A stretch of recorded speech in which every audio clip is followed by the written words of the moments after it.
Alhamdulillah, assalatu wassalamu ala rasulillah wa ala alihi wa ashabihi wa man tabi'ahum bi ihsanin ila yaumil qiyamah wa ba'd. InsyaAllah kita masih membicarakan terkait fikih jinayah, di mana kali ini kita akan membahas tentang bentuk-bentuk dari jinayah.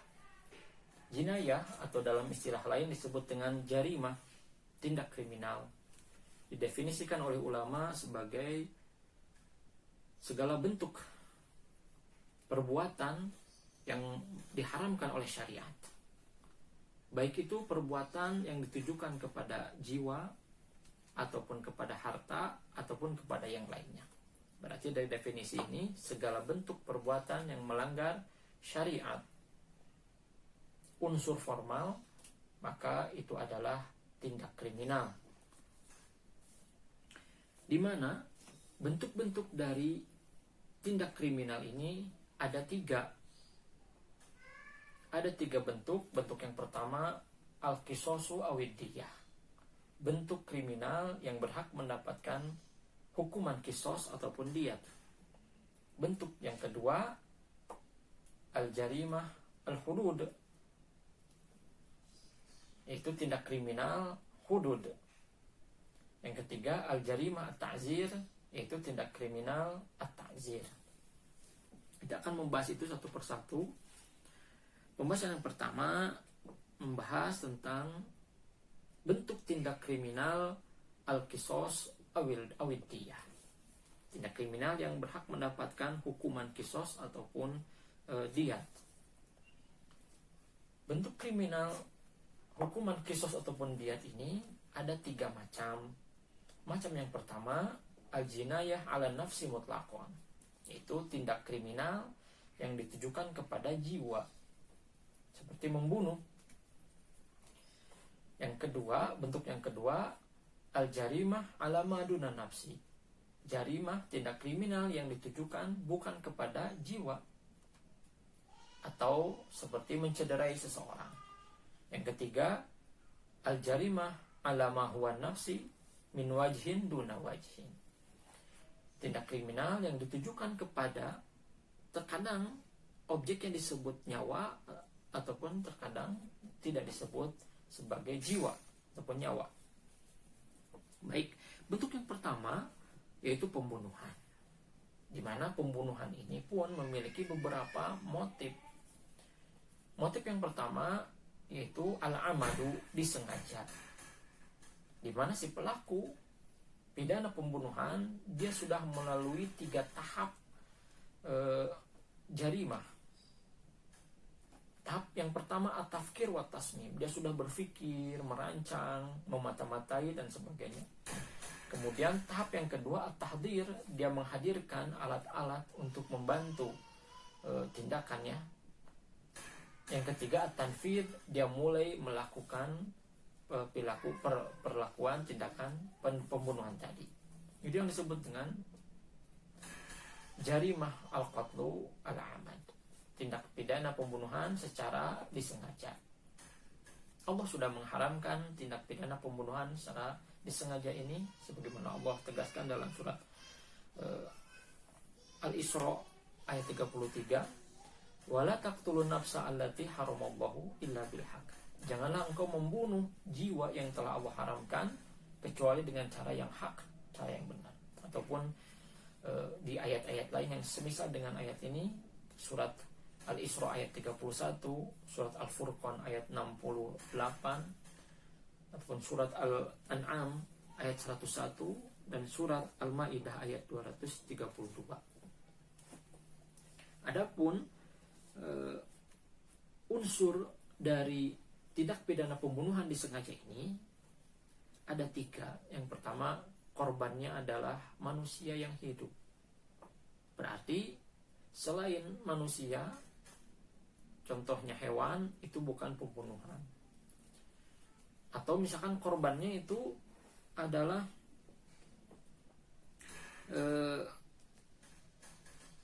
orang gila, itu masuk kategori manusia. Anak kecil termasuk kategori manusia juga. Baik pembunuhan itu dilakukan secara aktif ataupun secara pasif, ijabi ataupun salbi. Rukun ataupun unsur yang kedua dari tindak pidana pembunuhan adalah adanya pembunuhan.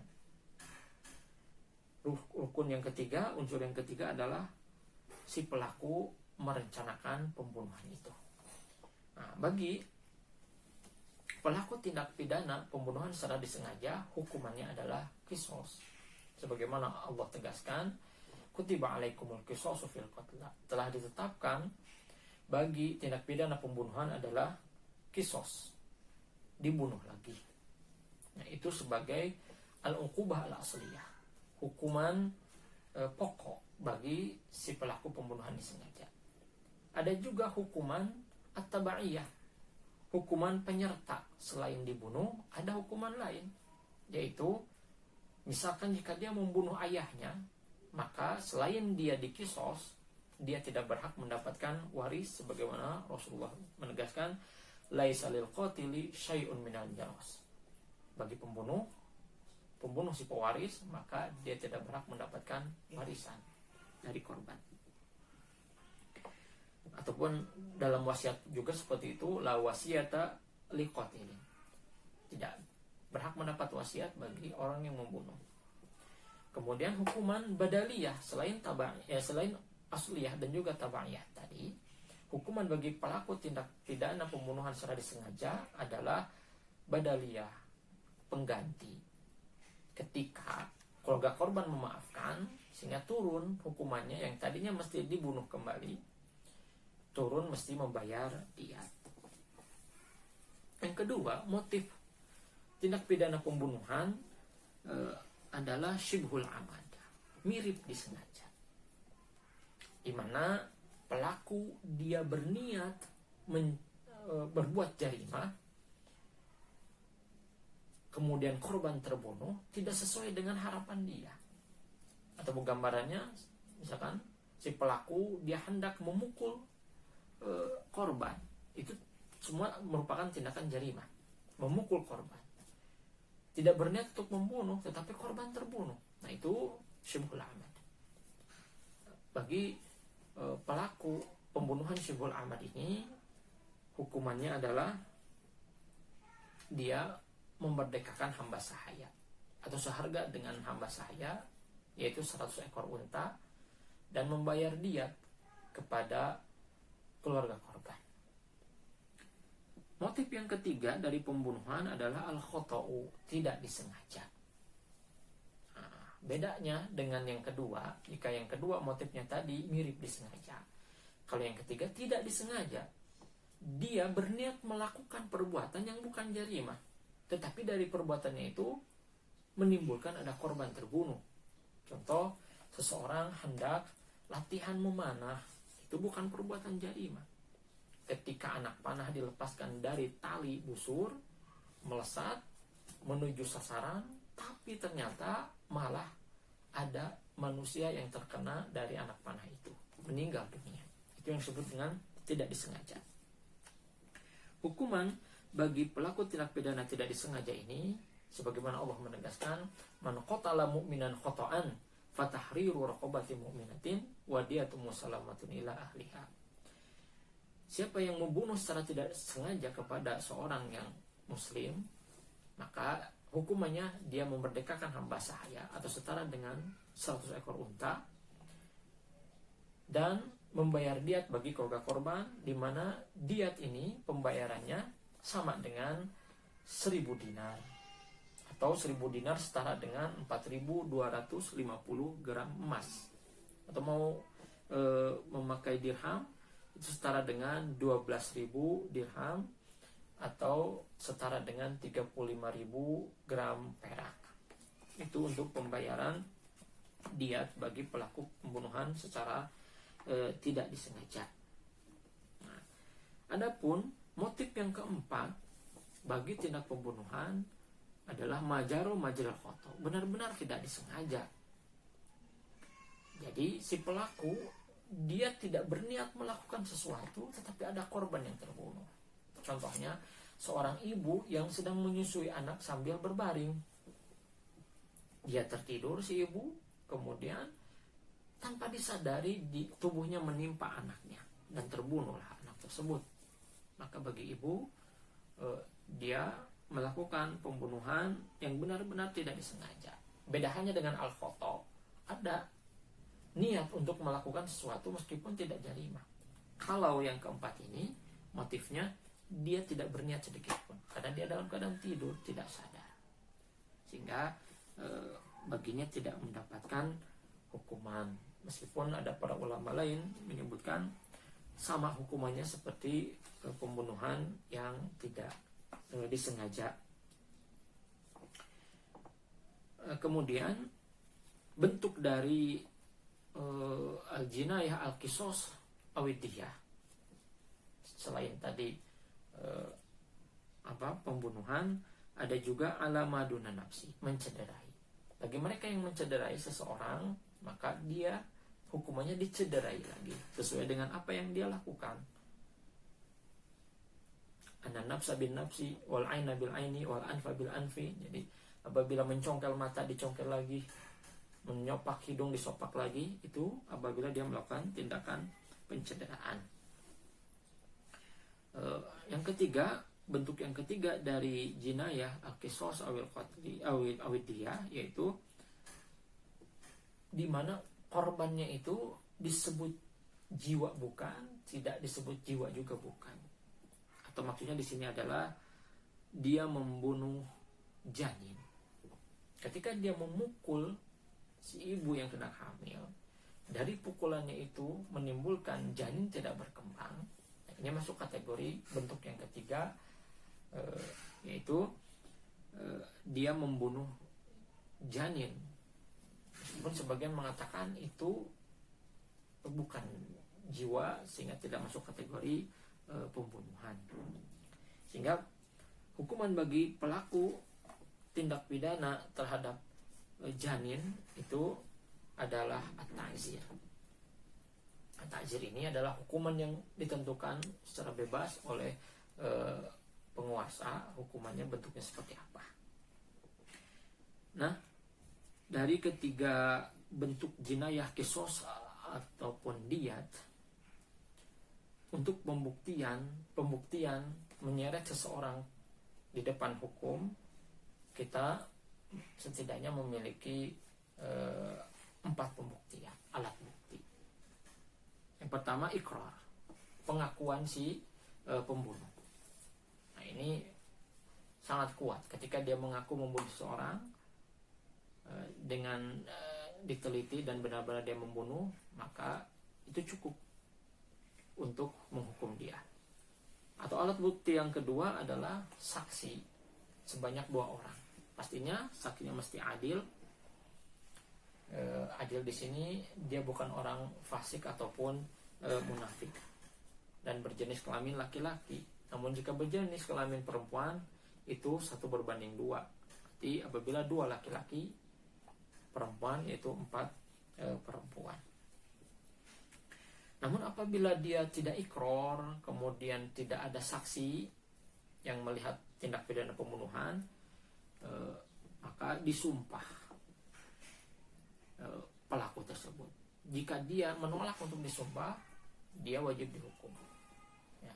Apabila dia bersumpah bahwa dia tidak melakukan pembunuhan, maka dia tidak dikenai hukuman. Ataupun pembuktian yang lain, jika 3 hal tadi tidak ada, yaitu ada yang disebut dengan barang bukti. Nah, itu bisa menyeret seseorang untuk kasus pembunuhan ataupun mencederai. Selanjutnya kita akan membahas terkait dengan bentuk jinayah yang kedua selain al-qisas awidiyah, yaitu bentuk jinayah al-hudud. Jinayah al-hudud adalah tindakan-tindakan kriminal yang sudah ditetapkan tindakan ini dalam Al-Quran ataupun Al-Hadis. Begitupun dengan sudah ditetapkan hukumannya dan tata cara berperacara di pengadilan. Jinayah al-hudud ini ada 7 macam. Yang pertama al-baghiyu, bugot. Yang kedua ar-riddah, murtad. Yang ketiga syurbul khamar, minum khamar. Yang keempat az-zina. Yang kelima al-qadhaf, menuduh seseorang berzina. Yang keenam as-saraqah, mencuri. Yang ketujuh al-hirabah, merompak. Kita juga akan membahas itu satu persatu. Yang pertama terkait dengan bentuk jinayah al-hudud, itu al-baghyu, bugot. Bugot adalah suatu tindakan al-khuruj 'alal imam, membangkang kepada pemerintahan yang sah, di mana pembangkangan ini dengan kekuatan. Sehingga unsur dari jarimah bugot ini ada 5. Yang pertama muslim. Jadi pembangkangnya ini adalah muslim, membangkang pemerintahan yang muslim juga. Kemudian yang kedua unsurnya adalah al-khuruj 'alal imam, keluar dari kebijakan pemerintahan yang sah, di mana pembangkangan ini membangkang kepada pemerintahan yang memang pemerintahan yang taat kepada Allah dan Rasulullah. Namun apabila membangkang kepada pemerintahan yang tidak taat kepada Allah dan Rasulullah, itu bukan masuk kategori bugot dan diperbolehkan. Bahkan lebih dianjurkan, sebagaimana Rasulullah menyebut hal itu sebagai jihad besar, yaitu melawan Sultanul Jair, pemerintahan yang lalim, yang berbuat zolim. Jadi tadi unsur yang kedua keluar dari imam. Yang ketiga mughalabah, di mana pemberontakannya itu diiringi dengan kekuatan. Dia mengerahkan kekuatan, mengerahkan massa gitu. Unsur yang keempat ada qasdul jani, niat si pelaku, jadi direncanakan. Dan yang kelima imamun muta, ada pemimpin di antara pemberontak tersebut, ada pemimpinnya. Tindak pidana al-baghyu ini atau bugot ini telah ditetapkan dalam Al-Quran surat Al-Hujurat ayat ke-9 dan juga ke-10. Allah menegaskan, wa in ta'ifatani minal mu'minina iqtatalu, apabila ada 2 kelompok mukmin yang saling memberontak, fa aslihu bainahuma, maka damaikan di antara keduanya. Fa in baghat ihdahuma 'alal ukhra, apabila setelah diislahkan dia membugot, membangkang kepada yang lain, faqatilu allati tabghi hatta tafi'a ila amrillah, maka bunuhlah orang yang membangkang tersebut sampai dia menjalankan perintah Allah. Fa in fa'at fa aslihu bainahuma bil adli, apabila kembali menjalankan perintah Allah, maka fa aslihu bainahuma bil adli, damaikan keduanya dengan cara yang adil. Wa aqsitu innallaha yuhibbul muqsitin, berbuat adillah karena Allah mencintai orang-orang yang berbuat adil. Nah, di sini di dalam ayat ini tegas bahwa pembangkangan disebut dengan baghot ataupun bugot, di mana hukuman bagi pelaku pembangkang, pemberontak ini adalah sesuai dengan apa yang dia lakukan. Namun sebelum dihukum, sebagaimana semangat dalam surat Al-Hujurat tadi adalah diislahkan, dimediasi terlebih dahulu. Fa'aslihu bainahuma, dimediasi. Apabila setelah dimediasi mentok, masih memberontak, maka pemberontak itu mesti dihukum dengan hukuman sesuai dengan apa yang dia lakukan. Ketika pemberontak itu dia mengerahkan massa dengan merusak alat-alat publik, maka dia dihukum membayar ganti rugi. Apabila pemberontak itu dia sampai membunuh seseorang, maka pemberontak itu seluruhnya dibunuh. Apabila pemberontak itu mencuri, maka hukumannya adalah sebagaimana hukuman pencurian. Itu hukuman bagi pelaku al-baghyu. Tindak pidana hudud yang kedua adalah ar-riddah, atau yang disebut dengan murtad. Murtad didefinisikan oleh para ulama sebagai qat'ul islami biniyatin, memutus tali agama Islam dengan niat, au qaulin kufrin, atau dengan perkataan kekufuran, au fi'lin kufrin, atau dengan perbuatan kekufuran, sawaun qalahu istihza, sama saja perkataannya itu atau perbuatannya itu bercanda, au inadin, atau ada permusuhan, au i'tiqadan, atau ada dasar ideologinya.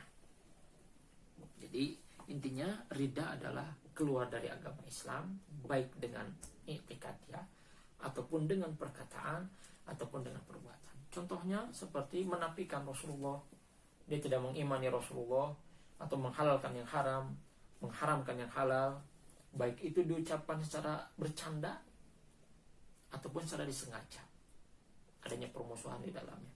Itu merupakan perilaku murtad. Perilaku riddah ini sudah ditetapkan dalam Al-Quran. Wa may yakfur bil imani faqad habita amaluhu. Siapa yang kufur setelah dia iman, maka luluh lantak segala amalannya. Wa huwa fil akhirati minal khasirin, dan dia di akhirat termasuk golongan orang-orang yang merugi. Al-Maidah ayat 5. Ataupun dalam surat Al-Baqarah ayat 217, wa may yartadid minkum an dinihi fayamut wa huwa kafirun faulaika habitat a'maluhum fid dunya wal akhirah. Siapa yang murtad dari agamanya dan dia mati dalam keadaan kafir, maka luluh lantak amalan dia, mustah amalan dia di dunia dan juga di akhirat. Adapun pembuktian bahwa seseorang itu murtad dan kita seret ke di depan hukum, harus dibuktikan dengan yang pertama ikrar. Si pelaku riddah tadi, murtad tadi, dia berikrar benar-benar dia murtad. Atau yang kedua, mendatangkan saksi, yaitu 2 orang laki-laki. Jika pelaku murtad tadi dia tidak mengikrarkan diri murtad, maka datangkan 2 saksi untuk menyatakan bahwa dia benar-benar telah keluar dari agamanya.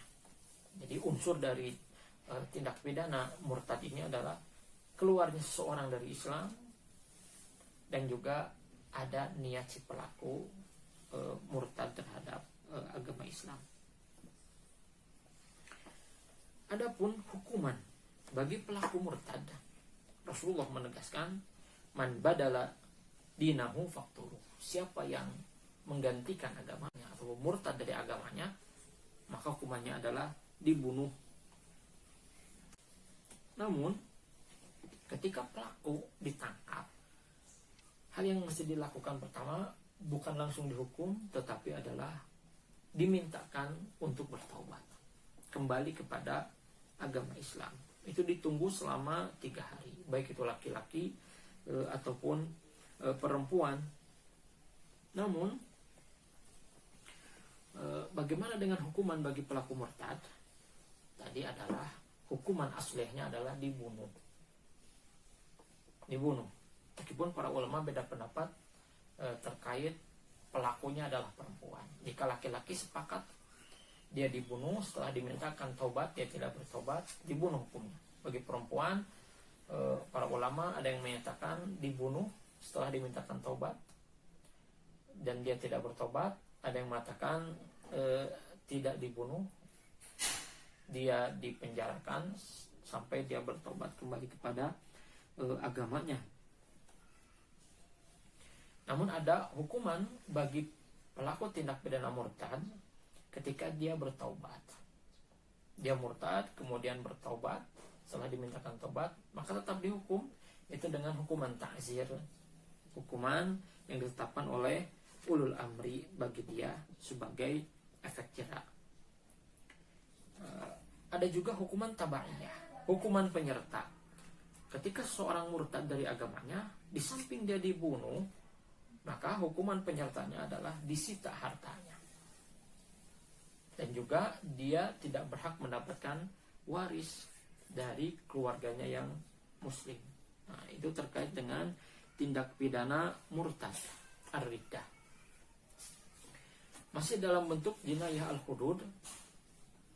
Macam yang ketiga, kita akan membahas tentang tindak pidana syurbul khamr. Ya, meminum khamr ataupun mabuk. Pastinya ini sudah ditetapkan dalam agama, dalam Al-Qur'an Allah mengharamkannya. Yas'alunaka 'anil khamri wal maisir qul fihima itsmun kabirun wa manafi'u lin-nas wa ismuhuma akbaru min naf'ihima. Orang-orang bertanya tentang status hukum khamr dan juga judi. Katakanlah, di dalamnya terdapat dosa dan juga manfaat bagi manusia, namun dosanya lebih besar daripada manfaatnya. Sudah diharamkan dalam agama kita tindak pidana mabuk tersebut. Adapun rukun atau unsur pidana mabuk ini harus terpenuhi, yaitu yang pertama asyurbu, mengkonsumsi. Baik itu dikonsumsi dengan cara diminum, dimakan, ataupun dipakai, selama tujuannya adalah untuk menghilangkan nyawa, merusak nyawa, menghilangkan akal, merusak akal, maka itu disebut dengan tindakan konsumsi yang memabukkan. Kemudian unsur yang kedua selain mengkonsumsi, yaitu as-sukar, dia mabuk. Apabila bahannya memang bahan yang memabukkan yang dia konsumsi, sedikit pun itu haram hukumnya. Namun apabila bahannya bukan haram, dia konsumsi, ketika dia mabuk, maka itu masuk kategori tindak pidana mabuk. Namun jika tidak mabuk, dia tidak masuk kategori pelaku tindak pidana mabuk. Yang ketiga, unsur yang ketiga bagi pelaku pidana mabuk adalah qasdul jani, ada niat si pelaku. Sehingga apabila dia mabuknya tidak atas dasar niat dia, maka dia tidak dihukum. Jadi mabuk itu ada dua, ada mabuk haram, yaitu disengaja, dia tahu dan mau melakukan. Mudrik dan juga mukhtar, dia tahu ini adalah barang memabukkan dan dia dengan sadar melakukannya, mabuk tersebut. Ada juga mabuk mubah, mabuk yang tidak masuk kategori haram, yaitu ketika seseorang dipaksa untuk mabuk. Karena ini tidak dihukum karena dia memang tidak sadar secara sendiri melakukan hal itu. Itu terkait dengan unsur-unsur pelaku tindak pidana mabuk. Adapun apabila kita ingin menyeret seseorang tindak pidana mabuk tersebut di depan hukum adalah kita mesti menghadirkan dua saksi, yaitu laki-laki. Namun apabila tidak ada dua saksi, dimintakan ikrarnya. Dia mengikrarkan, mengaku bahwa dia memang mabuk. Kemudian dia dihukum atas pengakuannya itu. Adapun hukuman bagi pelaku tindak pidana mabuk adalah dia dicambuk. Para ulama beda pendapat terkait dengan jumlah cambukan yang dikenakan kepada pelaku tindak pidana mabuk itu. Ada yang mengatakan 40 kali cambukan, sebagian mengatakan 80 kali cambukan. Dalil yang menyatakan hukuman bagi pelaku tindak pidana mabuk ini 40 kali cambukan adalah Rasulullah pernah mencambuk Al-Walid bin Uqbah sebanyak 40 kali cambukan. Adapun hukuman 80 kali cambukan, yaitu mengambil dasar dalil Umar bin Khattab ketika beliau menindak tindak pidana mabuk, menghukum sebanyak 80 kali cambukan dengan perkataan beliau, idza syaroba sakaro, apabila seorang minum khamar dia mabuk. Wa idza sakaro hada, apabila dia mabuk dia mulai melantur. Wa idza hada iftara, apabila dia mulai melantur dia akan menuduh orang lain berbuat zina. Wa haddul muftari samanun, dan hukuman bagi pelaku menuduh orang lain berzina adalah 80 kali cambukan. Jadi di sini batasan hukuman bagi pelaku pidana mabuk adalah 40 sampai 80 kali cambukan. Itu 3 hal dahulu terkait dengan tindak pidana al-hudud. Selebihnya kita akan membahas di sesi berikutnya. Wal afu minkum, wassalamualaikum warahmatullahi wabarakatuh.